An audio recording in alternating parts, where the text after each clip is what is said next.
I love Photowalk.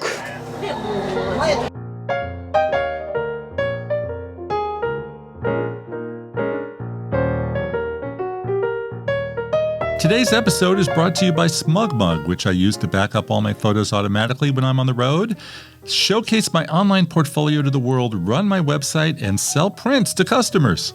SmugMug has better terms and rates than iCloud, Google, or Amazon, and there's a free 2-week trial at smugmug.com. Give it a try. Well, we are back again in Kobe, one of my all-time favorite Japanese cities. Doesn't get the love of Tokyo and Osaka, but it should, and I'll tell you all about it on today's episode of PhotowalksTV.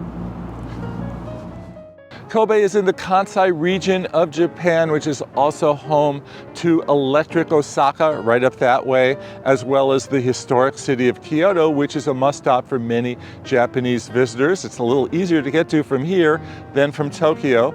It's a port city. It's on the water. It's surrounded by mountains. It feels smaller than many of the other big Japanese cities, even though it is one of the top 10 cities in the country. It's right smack in the middle of the sea and the mountains, and a fair-sized city with an international flavor thanks to the port. The trains can take you to Kyoto and Osaka and other nearby places very quickly, and while you're here, you can walk the streets without being part of a mob scene. Kind of. Your photo highlights of Kobe. Great views from all over, an amazing Chinatown, a city with a European flair thanks to the port, a dynamic waterfront, and need I say it, Kobe beef. Kobe, of course, is synonymous with Kobe beef, which there's a lot of stories about Kobe beef. The cows are on the side, they're treated better, they're massaged at the end of the night. Sometimes they're even massaged with beer and wine. I don't know if any of it's true. I know that it's expensive and people say it's great. Let's try it. Barbecue? Hi, barbecue. This one? Yes. Okay. Barbecue, Kobe beef. One stick of... Is it as great as they say? Kobe beef, is it really great? Yes, great. Very good. Photographer.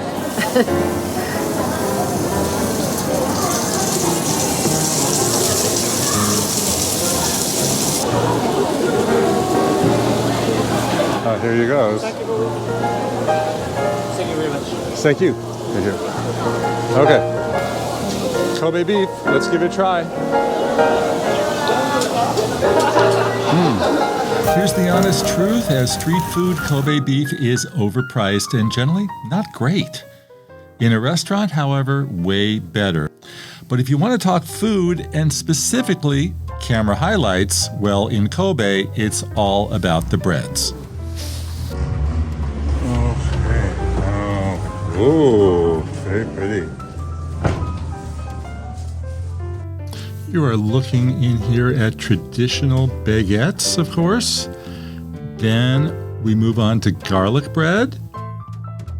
We've got pierogies.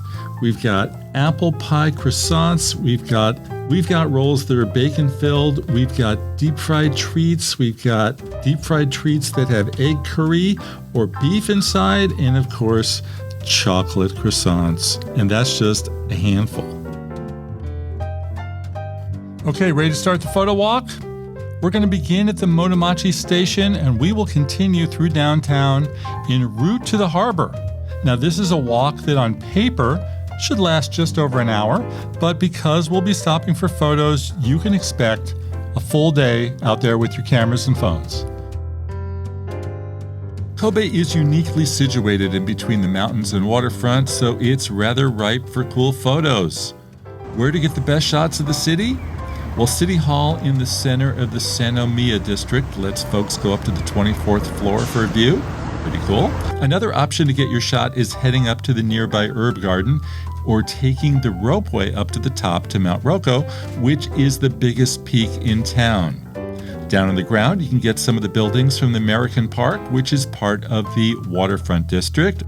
Or better yet, hop a JR train and get off at the Maiko exit, where you can photograph the city from here and get a double bonus.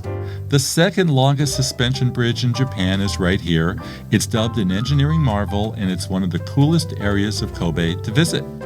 So right now I am underneath this bridge, one of the longest in Japan. Really fun to photograph, both for a big wide shot and where I am right now, right in the middle, right underneath. I think that makes a really cool shot on your smartphone. Photo tip number one, ultra wide angle, vertical, great shot. Second photo tip is once you get off the train, you'll think, well, I'll just take the picture here. Well, no, you won't. It depends on where the sun is. If the sun is shining on the bridge, follow the sun because you want that shot. When I got off the bridge, it was in the shade, kind of dull. I went to the other side. The other tip I have for you is to keep on walking. Walk as long as you can to the third platform. That's where you'll get your best shot, big wide shot of the bridge. I think it's platform number 2 and platform number 3. Additionally, with your smartphone, telephoto lens, if you've got one, right over there looking back at the city of Kobe. The later in the day you are, the better. If the lights are on, really nice nighttime shot. But frankly, my favorite was standing directly under the bridge going ultra wide angle 0.5 and looking up vertically from one side to the island. I think it makes a hell of a shot, and it was definitely worth the train ride.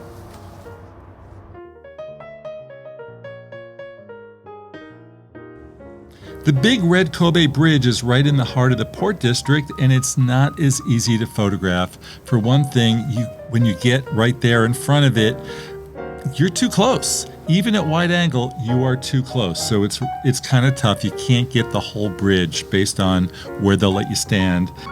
And if you move around and step back, now there's all these dang fences in the way. But I've got a creative solution for this if you have a smartphone. Place the lens in the hole of the fence and you've got yourself a shot. Another benefit to not bringing your big camera with you while traveling, as that lens would never fit through the hole.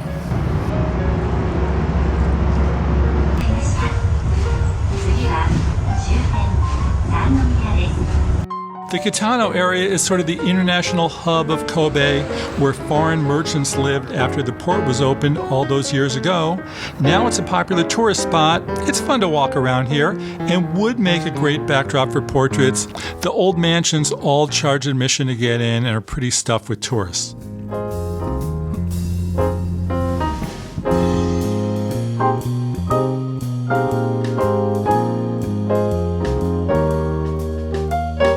Unfortunately, on the day we visited, it was pretty yucky, but we did enjoy the cable car ride up to the mountaintop. Immediately next door is the herb garden. A short cable car will take you to the top of the mountain for a more rural side of Kobe. Again, yucky weather prevented any great skyline shots, but I love some of these overhead pictures I got. Hello. I'm walking in this crazy little thing, and I'm walking right out of it. That's a little tight for me. Yikes!